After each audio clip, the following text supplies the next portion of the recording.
همدا قسم وایرل ډي پی ان به تاسو څنګه جوړولای شئ د تاسو لیدلی شئ مختلف سټایلیش نیمینګ والا کوم تصویران چې تاسو کتلی شئ دا ډیر زیات وایرل دي او ډیر زیات په ټرینډینګ کې دي. اوس تاسو هم کولی شئ چې ځان لپاره خپل نوم یا د بل چا په نوم باندې دغه شانتې ښایسته ډي پي جوړه کړئ، یعنې یو سټایلیش او یو ښکلي انداز کې تاسو دغه شانتې د نیمینګ والا ډي پي جوړولی شئ.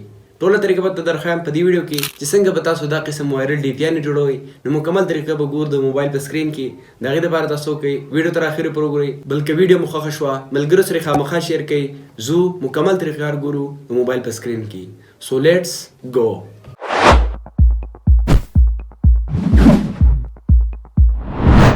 د ټولو نه اول په خپل موبایل کې ګوګل راوړئ. په ګوګل کې به سرچ کوئ ټیک 50.xyz. څنګه هم چې تاسو دغه سرچ کوئ دا ویب سایټ به راولي ټیک 50. تاسو به څه وکړئ په دې ټیک 50 په کلیک واخلئ. څنګه هم چې تاسو په دغه کلیک کوئ دلته به تاسو سره بره دا سرچ اپشن شو کېږي، صحیح ده. تاسو به څه وکړئ په دې به کلیک کوئ او دلته به تاسو ولیکئ نیم سموک، صحیح ده. په دې سکرین تاسو ښکاري دا به ولیکئ او دا به سرچ کوئ. څنګه هم چې سرچ کوئ اولنی تصویر به راوالي، په دغه اولني تصویر کلیک واخلئ. څنګه هم چې تاسو کلیک کوئ بلکل ویښته به راشئ. چې ویښته راشئ دلته به تاسو ته یو اپشن درکړی وي پرومپټس، ټیک شو. د دې ځای نه واخله د دې ځای پورې به دا تاسو کاپي کوئ، ټیک شو. دا یې چې څنګه هم د دغه ځای نه دې ځای پورې تاسو دا کاپي کړو، په دې تاسو یو قسم تصویر جوړولی شئ او د دې ځای نه واخله دې ځای پورې دا بل قسم تصویر پکې تاسو جوړولی شئ. دا ځان سره ټول کاپي کوئ، بل ځای کې پیسټ کوئ یا یو دې ځای نه راخلئ او زه تاسو ته طریقه ښیم. بیا به څه وکئ را به شئ په دې کریټ په کلیک واخلئ. په دې کې که تاسو اکاونټ نوي لاګین نو تاسو ته به وښیي چې جاین اینډ کریټ، نو بیا پکې تاسو جیمیل لاګین کوئ. مخکې څنګه چې تاسو لاګین کوئ نو بیا به تاسو سره دا پیج کولاو شي. دلته به تاسو څه وکئ دا اولني لیکل چې دي دا به پیسټ کوئ، صحیح ده. څنګه به کاپي کوئ ښیم درته. ګورئ اولني لیکل به د دې ځای نه راوالی او دې ځای پورې دا به تاسو کاپي کوئ او دلته به یې پیسټ کوئ. چې پیسټ کړو زه تاسو ته یو اپشن ښیمه چې تاسو پکې چینجینګ کولی شئ، کلرونه پکې تاسو چینج کولی شئ، ټیک شو. دا دی دا کلر دی دا کلر دی دا کلر دی دا کلر دی، دا پکې تاسو چینج کولی شئ. دلته دا نیم به تاسو لازمي چینج کوئ، صحیح ده. دلته اوس زه لیکمه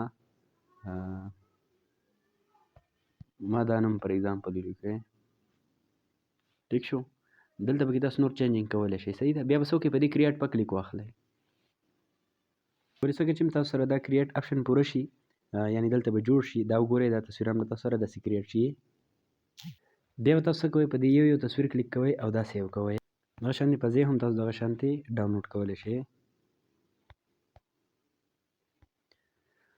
اوس که تاسو دا تصویر نه وي خوښ په دې کریټ دوباره کلیک کوئ، تاسو ته به بدل انداز کې راواخلي، ټیک شو. د دغه نه علاوه تاسو دې کې دا کلرونه چینج کوئ بیا به هم ښایسته ښکاري. اوس دویم نمبر لیکلو ته ګورئ، دلته به تاسو څه کوئ را به شئ دا دویم لیکل چې دی دا پرومپټ ټو ورته لیکل دی، دا به تاسو د دغه ځای نه راواخله تر دې ځای پورې دغه شانتې کاپي کوئ. چې کاپي کوئ بیا به بیک راشئ، چې دې ته راشئ دا به پیسټ کوئ. چې پیسټ کړئ دې کې به هم تاسو نیم ورکوئ، ټیک شو.